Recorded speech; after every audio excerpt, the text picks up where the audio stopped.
Hello everyone, James here from Sweet Science of Fighting, and yes, bodybuilding routines do suck for fighters.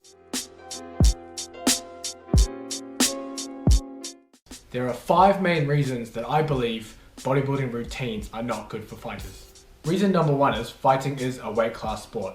Now bodybuilding type training is training targeted to improve muscle growth or hypertrophy. Now that doesn't mean that performing bodybuilding type training automatically means you're going to build muscle. It obviously comes down to your caloric intake each day as well.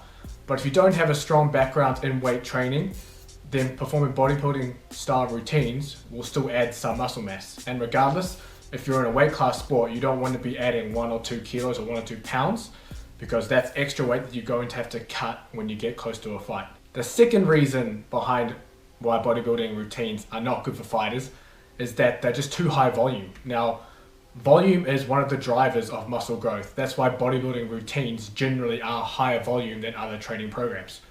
Further, you're performing a lot of volume on the same muscle groups. So for example, if you are training legs that day, you're doing a lot of volume just on the legs, leaving you pretty much fatigued for your other training and sore for the days ahead of training. For a proper sports training or combat sports training strength program, the volume will be lower, the intensity will generally be higher.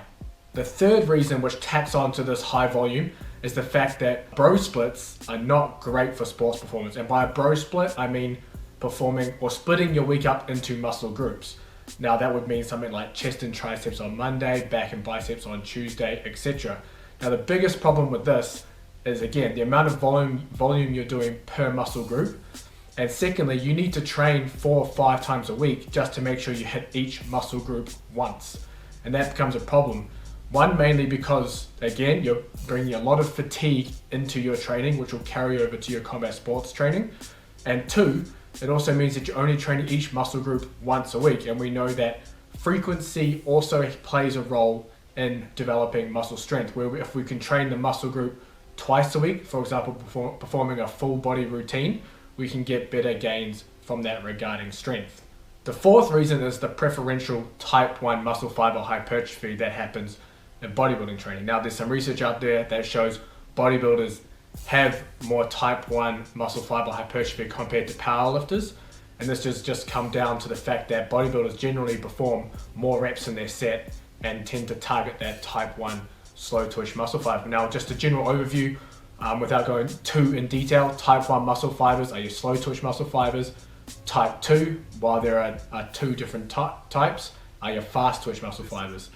Now ideally within your strength training, you want to target those type 2 muscle fibers, your fast twitch muscle fibers, to carry over to your combat sports. Bodybuilding type training generally targets type 1 just because of the higher rep ranges that you use.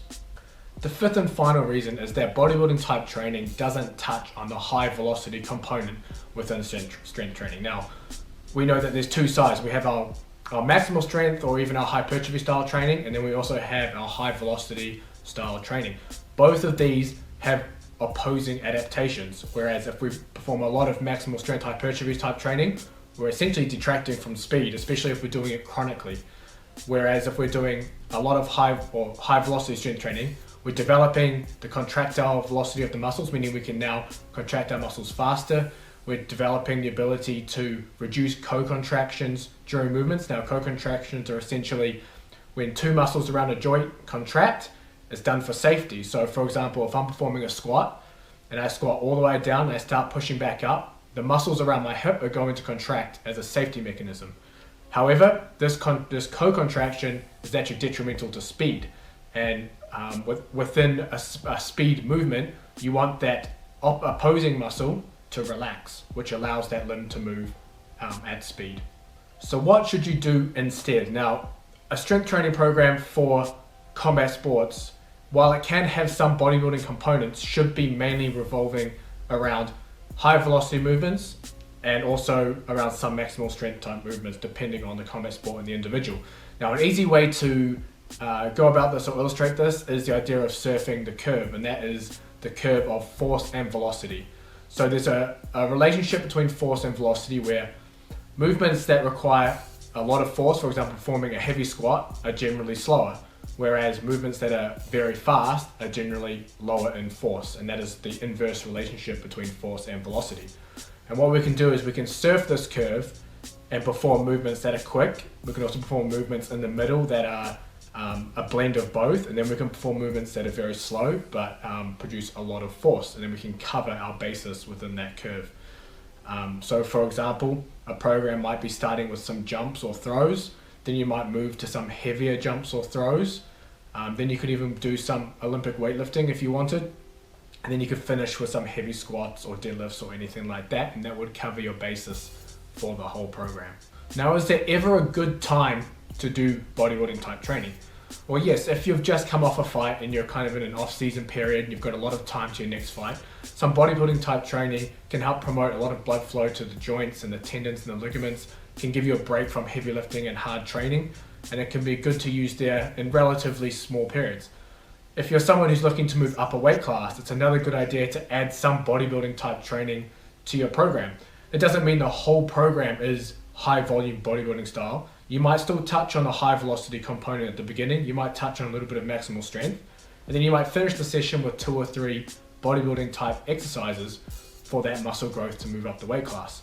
For those who aren't looking to move up a weight class and want to stay in their weight class, some bodybuilding type movements are also good to have in your program as part of almost like a prehab or rehab type setting, even on a lower gym day, just as a restorative means. So it could be, for example, performing some easy single leg work or some dumbbell work, but you're not going to do it at the same volumes that you would do in a bodybuilding routine. So for example, a bodybuilding routine might have you do 3 different back exercises for 4 sets of 10, but for you as part of your combat sports training, you might only perform 1 or 2 exercises, and you might only perform 3 sets of 6 to 8, for example, and that will lower your volume so you don't have that fatigue leading in to your combat sports training.